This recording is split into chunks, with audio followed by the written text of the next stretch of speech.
ባልና ሚስቶች የሆናችሁ ወደፊት መታገቡ በደንብ ስሙኝ። እግዚአብሔር አዳምን እና ሔዋንን ፈጠረ። ግን አዳም የሚባለው አንድ ሰው ነበረ። ማለት አዳም ማለት ሴትና ወንድ አንድ ላይ ማለት ነው። አዳም ብሎ ጠራቸው ይላል አይደለም መጽሐፍ? አዳም ብሎ ምን አላቸው? አዳም ሲንግል ነው ግን ጠራቸው። ብዙ ነው። ሴቷ በማን ውስጥ ነው የነበረችው? በአዳም ውስጥ ነው የነበረችው። እና ባረካቸው፣ ብዙ ተባዙ፣ ምድርን ሙሉ፣ ግዟትም። ይሄ አሳይመንት ነው። ከዛ የምትመቸውን ረዳት ምን እንበልለት? ረዳት የሚባለው ምን ሲሆን ነው? ስራ ሲኖር ነው። ቢዝነስ ሲኖር ነው። ኮሊንግ ሚሽን ሲኖር ነው። ትዳር የታሰበው ለሚሽን ነው። እየሰማችሁ ነው ወይ? ትዳር የታሰበው ለተልእኮ ነው። ሰውየው ሰውዬ እንዲሆን፣ ሴትዮዋ ሴትዮ እንድትሆን፣ ሚስት ሚስት ሆና ባል ባል ሆኖ አንድ ተልእኮ መፈጸም የሚችል ቤት ነው እግዚአብሔር የሚፈልገው እንጂ ያንተንና የሷን አሸሸ ገዳሜ ይፈልገው አይደለም። ባልና ሚስት እንድትሆኑ መጀመሪያው ነው ያሰበው አይደለም። እንደሱ አይደለም። ተሳስታችኋል። ሪሴት አድርጉት ትዳራችሁን ለእግዚአብሔር መንግስት እንደሚመች። እኔና አንቺ የተጋባ ነው በእግዚአብሔር መንግስት ስራ ልንደጋገፍ ነው። የምትመቸውን ረዳት ምን እንበልለት? እንፍጠርለት። ሰውየው ስራ አለው፣ ቢዝነስ አለው ማለት ነው። ቢዝነሱ ደግሞ እግዚአብሔር የሰጠው ነው። ብዛ ተባዛ፣ ምድርን ሙላ፣ ግዛ የሚለው ነው። አሁን ክርስቶስ ይሄን መጣና እናንተ ወደ ምድር ዳርቻ ሁሉ ሂዱ፣ ወንጌልን ለፍጥረት ሁሉ ስበኩ። ብዙ ማለት ነው፣ ተባዙ ማለት ነው። ግን የድሮ አይነት ባዮሎጂካል አይደለም። አሁን ባዮሎጂካሉን የሚያባዛልህ አለ፣ ችግር የለውም፣ ምንም ሳትከፍል ማለት ነው። አንተ ግን የተባዛውን ያን የሞተውን ሰው ወደ ህይወት በማምጣት ነው መንፈሳዊ ልጅ የሚባል። ስንቶቻችሁ መንፈሳዊ ልጆች አሏችሁ? ወደ ጌታ ያመጣችኋቸው አሏችሁ? ካሏችሁ ይብዙ አይደለም። ብዛ ምን ትበል ነው የተባለው? ተባዛ ነው። ይሄ እናንተ ድል ፋንታ ነው። ለምንድን ነው መካን የምትሆኑት? መካን አይደላችሁም። በመካከል ምን አይገኝም ነው ተብሎ የተጻፈው? መካን አይገኝም። ግን ዓላማን መቀየር ያስፈልጋል። እግዚአብሔር ብርሃን ያምጣ በህይወታችሁ በኢየሱስ። ስለሌላው ሰው ግድ የሚለው ትዳር እርስ በርሱ አይፋጭም በፍጹም።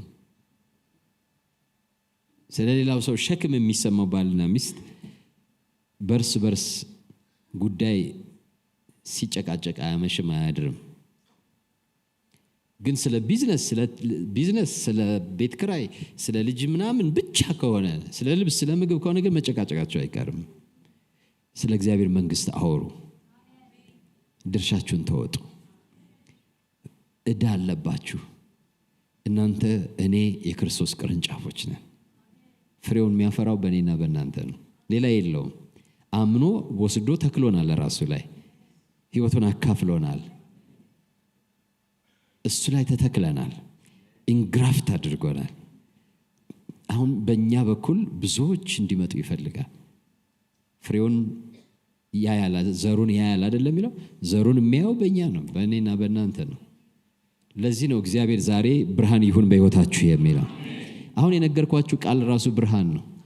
ባለትዳሮች ከሰማችሁት ይሄ ብርሃን ከፈቀዳችሁለትና ከተወያያችሁ ቤታችሁ ውስጥ እንዴት ጌታን እናገልግል በጋራ፣ እኔ ላገልግል አንቺ እንደዚህ ነው በጋራ የምትመቸውን ረዳት። የምትመቸው ረዳት አልጋ ማለት አይደለም። አሁን በዚህ ዘመን እንደሚባል ማይ ታይፕ ምናምን እንደሱ አይደለም። ዩር ታይፕ እንደሱ አይደለም። አልጋ ምቾት አይደለም። የምትመቸው ረዳት ነው የተባለ። ረዳት ማለት ስራ አለ ማለት ነው። አብራ የተስፋን ቃል ምን የምትል የምትወርስ፣ አብራ የተስፋን ቃል የምትወርስ ሳራና አብርሃም ተመልከቱ። እንደዛ ማለት ነው። እንደዛ ማለት ነው። ካልሆነ ግን ባታገቡ እና እግዚአብሔር ጸጋ ቢያበዛላችሁ is better። ምክንያቱም ጳውሎስ እንደኔ ከሆነ ባታገቡ ይሻላችኋል ብሎ በጊዜው ስደት ስለነበረ ያው ሸክም እንዳይሆን ትዳር። ምክንያቱም ያገባ ምን ይላል? ሚስቱን ለማስደሰት ያስባል ማለት ያው ልቡ መከፈሉ አይቀርም። ያላገባ ግን ጌታውን ለማስደሰት ያስባል። ስለዚህ የትኛው ይሻላል? በቃ ቁልጭ አድርጎ ነው የጻፈው። ምንም የማይካድ ነገር ነው። ስለዚህ ሚስት በጣም ሰልፍሽ ሆነሽ የክርስቶስን አትወስጂ። ባልም በጣም ሰልፍሽ ሆነህ ሚስትህን ያንተ አገልጋይ አታድርጋት። ሁለታችሁም አንዱን ጌታችሁን አገልግሉ፣ እርስ በርሳችሁ ተደጋገፉ። በጣም ሰልፊሽ ስትሆኑ ሚስት በቃ ወጥተሽ ገብተሽ በቃ ባልሽ አገልጋይ ማን ነው የሚያገለግለው? ጌታን ያገልግል ወይ አንቺን ያገልግል? ሚስትም እንደዛው አንተ ተንከባከበኝ፣ እንደ ሰዎች እንደዚህ ያደርገኝ፣ ሽሩሩ በለኝ፣ ጌታውን ያገልግል አንቺን ያገልግል ማለት ማሰብ አለባችሁ። የማንን ቦታ እየወሰዳችሁ እንደሆነ ማለት ነው። የማንን ስፍራ እየወሰዳችሁ እንደሆነ። ሌዚ መሆን የለበትም ባልና ሚስት። ሁለቱንም ትቶ ጌታንም አያገለግልም ሚስቱንም አያገለግልም። ሌዚ አለ። እኔ ስለ ሰነፉ አይደለም ማወራው።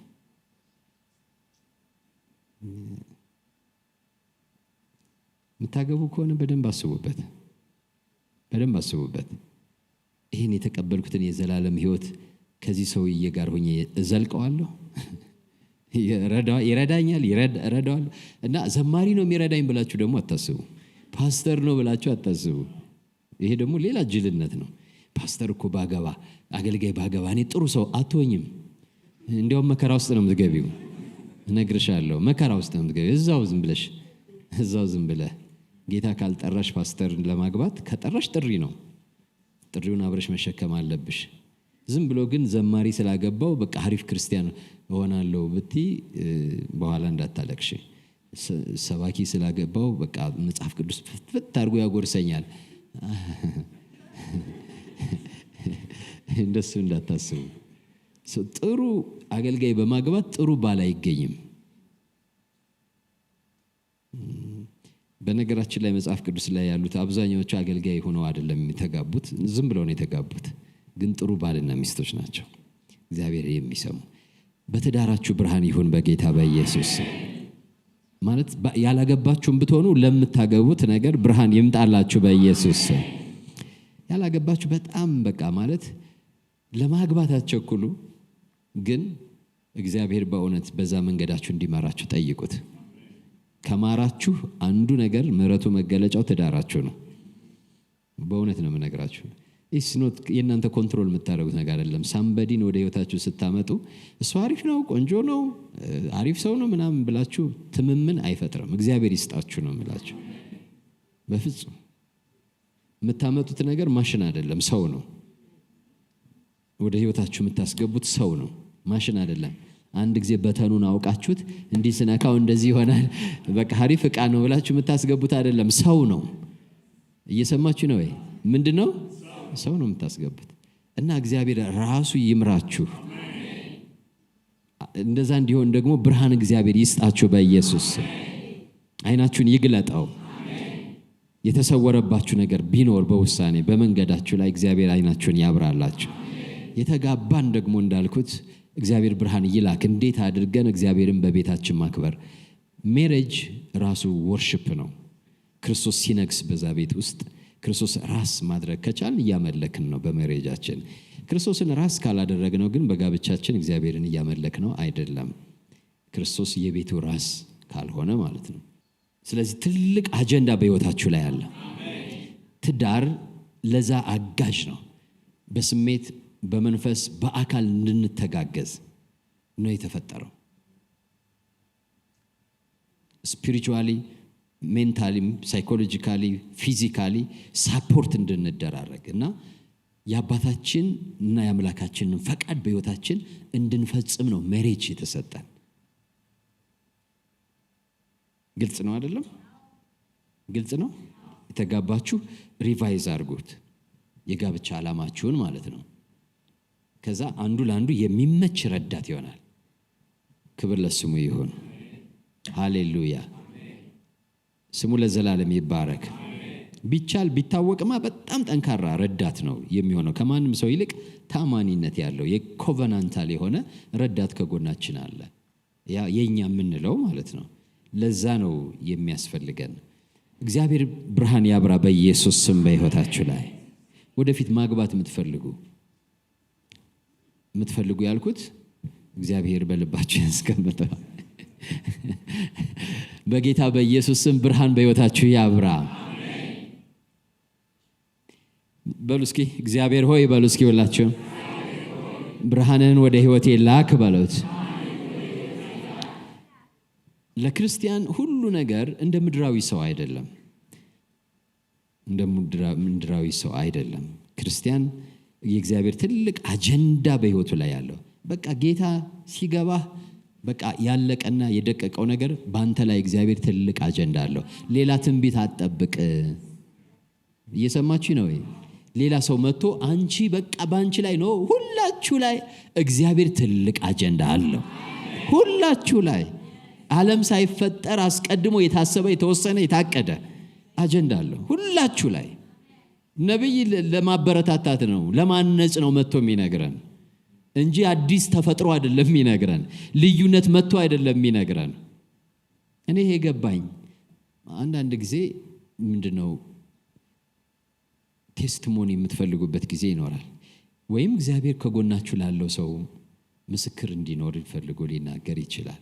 ምስክርነቱ ለእናንተ ብቻ ላይሆን ይችላል፣ ለጉባኤው ሊሆን ይችላል፣ ጎናችሁ ላለው ሰው ሊሆን ይችላል፣ ለትዳር ጓደኛችሁም ሊሆን ይችላል። እግዚአብሔር ሲናገር ዳዊትን ምን አሉ?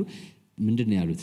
እነዛ ኃያላኖች መጥተው እግዚአብሔር አንተን እንደ ጠራህ በዚህ እንደ ሾመህ ወይም ንጉሥ እንድትሆን እንደመረጠህ አውቀናል፣ ሰምተናል ነው ያሉት። እየሰማችሁ ነው? እጃቸውን ለመስጠት ያነሳሳቸው ምንድነው? ሰምተዋል። ዳዊት ፈርቷል፣ ግን እነሱ አይኛ ሰምተናል፣ አንተ ነህ የምትነግሰው። እግዚአብሔር ስሙ የተባረከ ይሁን። ስለዚህ ፕሮፌሲ አንዳንድ ጊዜ ለእናንተ ሲመጣ ሰዎች እንዲያውቁ ፈልጎ ሊሆን ይችላል። እናንተ ግን ማወቅ አለባችሁ። ከፕሮፌቱ በላይ እናንተ ናችሁ ማወቅ ያለባችሁ። በተለይ እግዚአብሔር የሚልካችሁ ከሆነ ማለት ነው። የእግዚአብሔር ልጆች ሁላችን በእኛ ላይ የእግዚአብሔር ጥሪ አለ። ምናልባት ሙሉ ጊዜ ይሁን አይሁን እሱ የእግዚአብሔር ምሪት ይፈልጋል። ብርሃን አሁንም ምሪት ይፈልጋል። ሙሉ ጊዜ ላይ ነው ወይስ ደግሞ እየሰራሁ ነው የእግዚአብሔርን ፈቃድ በህይወት የምፈጽመው እንጂ አንድም ሰው ብቻውን እንዲድን ከሳት እንዲያመልጥ የተጠራ ሰው የለም። በአንተ ውስጥ በጣም ብዙ ሺዎች አሉ። እየሰማችሁ ነው? ብዙ የክርስቶስ ዘሮች በአንተ ውስጥ አሉ። አይነ መከፈት አለበት፣ ማየት አለበት። ዘሮች አሉ በአንተ ውስጥ እግዚአብሔር የሚፈልጋቸው። ክብር ለስሙ ይሁን። አሜን ነው።